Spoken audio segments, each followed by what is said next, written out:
Your excellency प्रधानमंत्री Ishiba जी,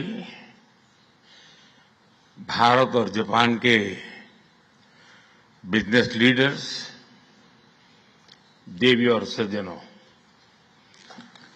नमस्कार। Konnichiwa. मैं आज सुबह ही टोक्यो पहुंचा हूं। मुझे बहुत खुशी है कि मेरी यात्रा की शुरुआत बिजनेस जगत के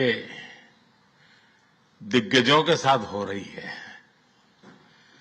और उसमें से आपसे बहुत लोग हैं जिनसे मेरा व्यक्तिगत परिचय रहा है। जब मैं गुजरात में था तब भी, और गुजरात से दिल्ली आया तो तब भी आप में से कई लोगों से बहुत ही निकट परिचय मेरा रहा है और मुझे खुशी है कि आज सबसे मुझे मिलने का अवसर मिला है। मैं प्रधानमंत्री इशिबा का विशेष रूप से आभार व्यक्त करता हूं कि वे इस फोरम से जुड़े हैं। उनके बहुमूल्य वक्तव्य के लिए मैं उनका अभिनंदन करता हूं। साथियों, भारत की विकास यात्रा में जापान हमेशा एक अहम पार्टनर रहा है। मेट्रो से लेकर मैन्युफैक्चरिंग तक, सेमीकंडक्टर से लेकर स्टार्टअप्स तक, हर क्षेत्र में हमारी साझेदारी आपसी विश्वास का प्रतीक बनी है। जापानी कंपनियों ने भारत में $40 बिलियन से ज्यादा का निवेश किया है। मात्र पिछले 2 वर्षों में $13 बिलियन का प्राइवेट इन्वेस्टमेंट हुआ है। जेबीआईसी कहता है कि भारत सबसे प्रॉमिसिंग डेस्टिनेशन है।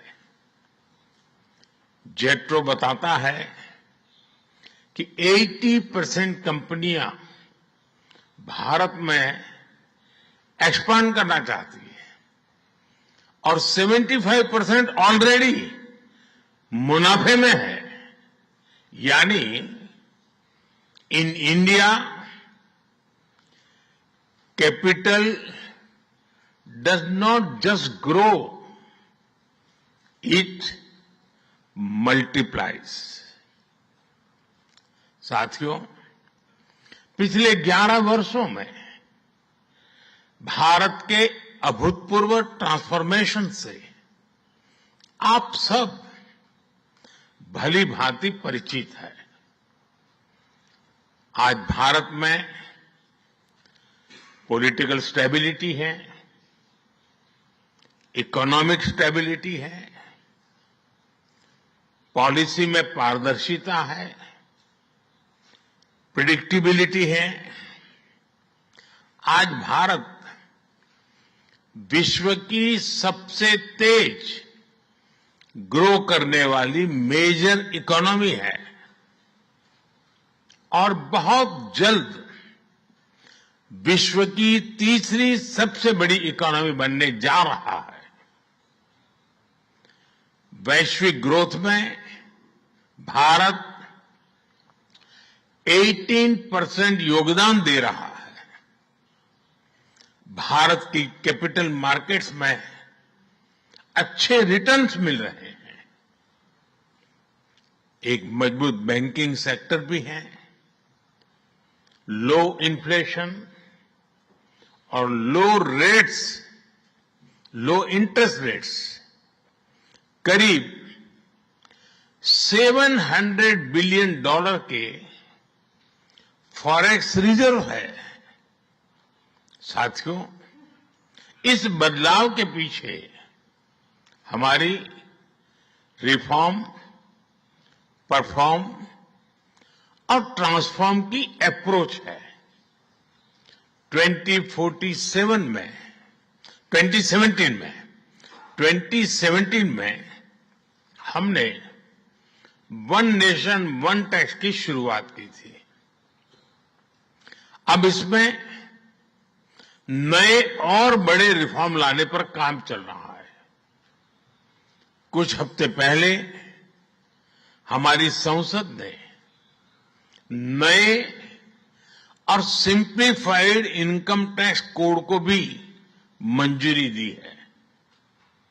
हमारे रिफॉर्म्स केवल टैक्स प्रणाली तक सीमित नहीं है। हमने ईज ऑफ डूइंग बिजनेस पर बल दिया है। बिजनेस के लिए सिंगल डिजिटल विंडो अप्रूवल की व्यवस्था की है। हमने 45,000 कंप्लायंसेस रेशनलाइज किए हैं। इस प्रक्रिया को गति देने के लिए डीरेगुलेशन पर एक उच्च स्तरीय कमेटी बनाई गई है। डिफेंस और स्पेस जैसे सेंसिटिव क्षेत्रों को प्राइवेट सेक्टर के लिए खोल दिया गया है। अब हम न्यूक्लियर एनर्जी सेक्टर को भी खोल रहे हैं। साथियों, इन रिफॉर्म्स के पीछे हमारा विकसित भारत बनाने का संकल्प है, हमारा कमिटमेंट है, कन्विक्शन है और स्ट्रेटेजी है। और विश्व ने इसे रिकॉग्नाइज ही नहीं, एप्रिशिएट भी किया है।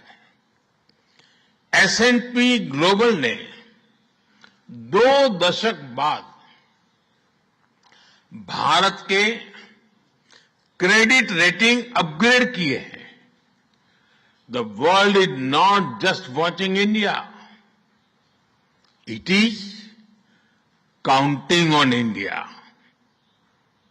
साथियों, अभी भारत जापान बिजनेस फोरम की रिपोर्ट प्रस्तुत की गई। कंपनियों के बीच हुई बिजनेस डील्स, इसका बड़ा विस्तार से वर्णन दिया गया। इस प्रगति के लिए मैं आप सभी का बहुत बहुत अभिनंदन करता हूं। हमारी साझेदारी के लिए मैं भी कुछ सुझाव बड़ी नम्रतापूर्वक आपके समक्ष रखना चाहूंगा। पहला है मैन्युफैक्चरिंग। ऑटो सेक्टर में हमारी भागीदारी बेहद सफल रही है और अभी प्रधानमंत्री जी ने इसका विस्तार से वर्णन किया। हम साथ मिलकर वही magic batteries, robotics, semiconductor, ship building और न्यूक्लियर एनर्जी में भी दोहरा सकते हैं। साथ मिलकर हम ग्लोबल साउथ, विशेषकर अफ्रीका के विकास में अहम योगदान दे सकते हैं। मैं आप सबसे आग्रह करता हूं, कम make in India, make for the world. Suzuki और डाइकिन की सक्सेस स्टोरीज आपकी भी सक्सेस स्टोरीज बन सकती है। दूसरा है टेक्नोलॉजी और innovation. Japan tech power house है और भारत एक टैलेंट पावर हाउस है। भारत ने AI, semiconductor, quantum computing, biotech और स्पेस में बोल्ड और एम्बिशियस इनिशिएटिव लिए हैं। जापान की टेक्नोलॉजी और भारत का टैलेंट मिलकर इस सदी के टेक रिवॉल्यूशन का नेतृत्व कर सकते हैं। तीसरा क्षेत्र है ग्रीन एनर्जी ट्रांजिशन। भारत तेजी से 2030 तक 500 गीगावाट रिन्यूएबल एनर्जी के लक्ष्य की ओर अग्रसर है। हमने 2047 तक 100 गीगावाट न्यूक्लियर पावर का भी लक्ष्य रखा है।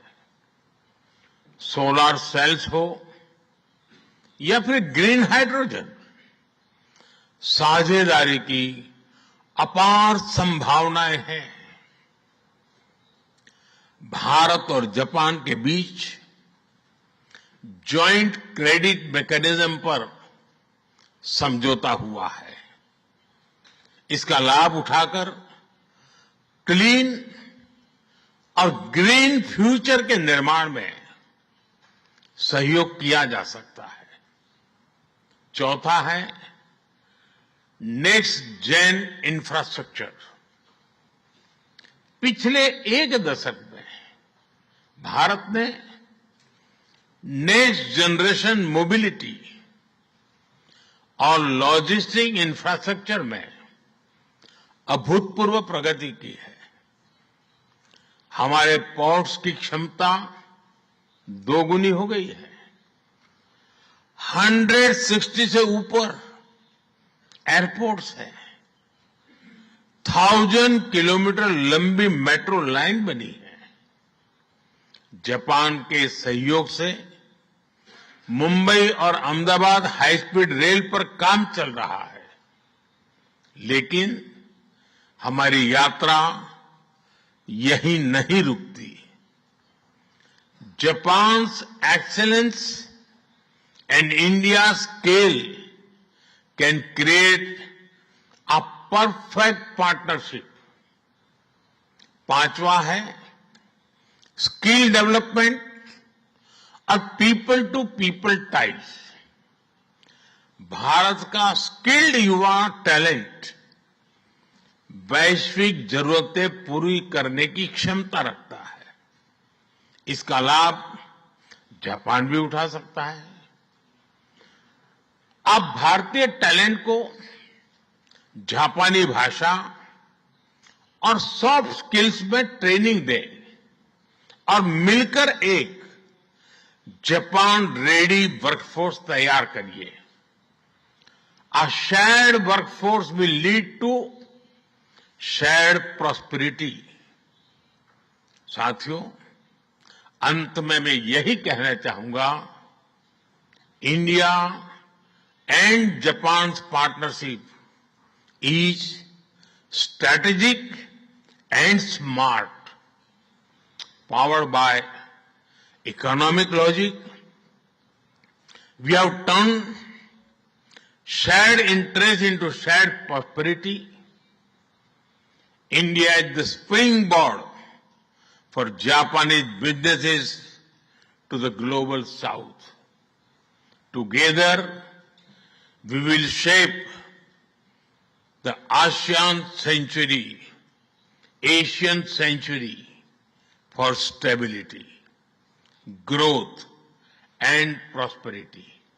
इन्हीं शब्दों के साथ मैं प्रधानमंत्री इशिबा जी और आप सभी का आभार प्रकट करता हूं। अरिगातो गोजाइमास। बहुत बहुत धन्यवाद।